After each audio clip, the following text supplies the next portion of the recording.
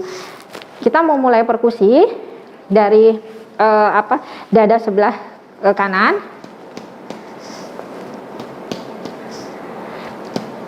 Kita lakukan perkusi di sela-sela iga.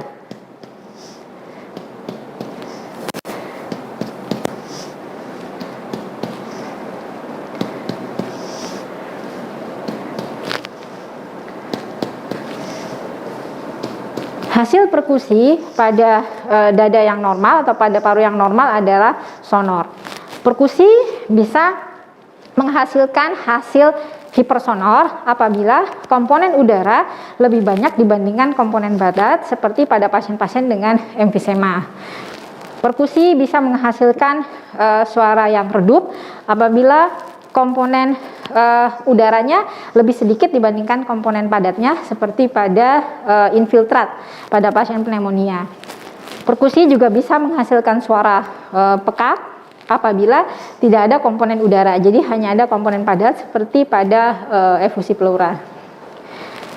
Setelah perkusi secara general pada dinding dada, kita lakukan perkusi untuk menilai batas paru hati. Perkusi pada batas paru hati kita lakukan dari arah kranial ke kaudal sepanjang garis mid clavicular. Jadi ini adalah clavicular, kita tentukan garis tengahnya, kita ambil. Pada laki-laki yang badannya atletis, maka garis ini akan melewati papila mame. Kita lakukan perkusi dari kranial ke kaudal hingga terjadi perubahan dari suara sonor ke redup. Lakukan ya. Lakukan perkusi pada sela iga.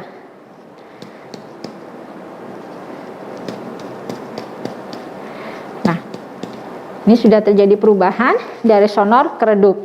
Ini adalah batas paru hati.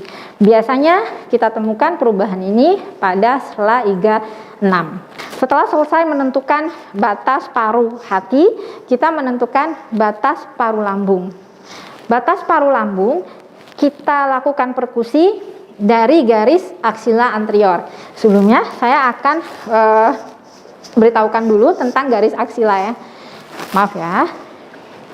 Ini adalah aksila. Di sini adalah garis aksila anterior. Kemudian di pertengahan dari aksila adalah garis mid aksila, dan di belakang ini adalah garis aksila posterior. Ya. Kemudian kita akan melakukan perkusi untuk menentukan batas antara paru dengan lambung menggunakan garis dari aksila anterior ini. Kita akan menemukan perubahan dari sonor ke timpani. Kita mulai ya.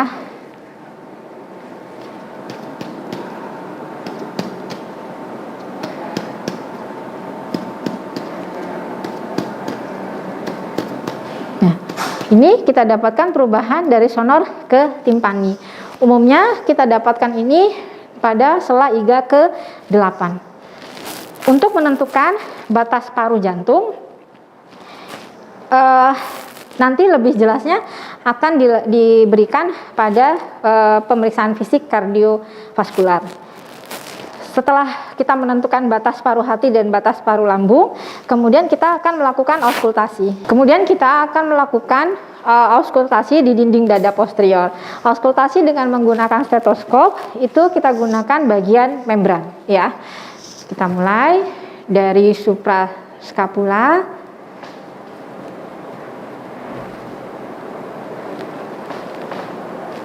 kita lakukan auskultasi secara menyeluruh.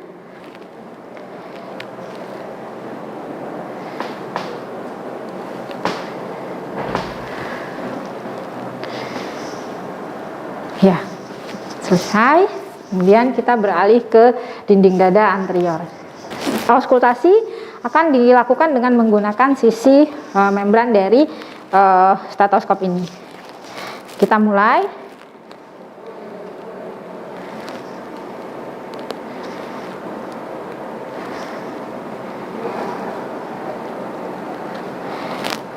Kita auskultasi seluruh bagian paru.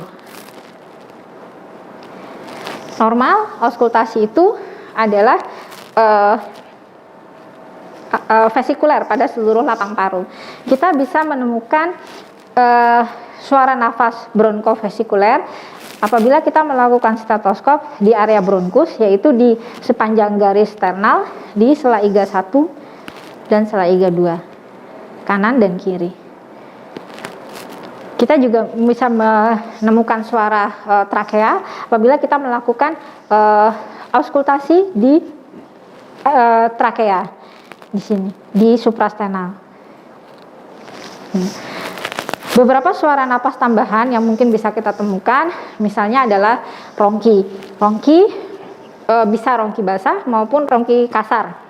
Kemudian bisa juga ada suara ekspirasi yang memanjang atau ada suara wheezing seperti pada penderita asma bronkialis. Demikian pemeriksaan toraks pada pasien telah kita lakukan, dan setelah itu pasien kita minta untuk duduk kembali, menggunakan pakaiannya kembali, sedangkan kita kembali dengan mencuci tangan sesuai dengan prosedur WHO. Terima kasih. Assalamualaikum warahmatullahi wabarakatuh.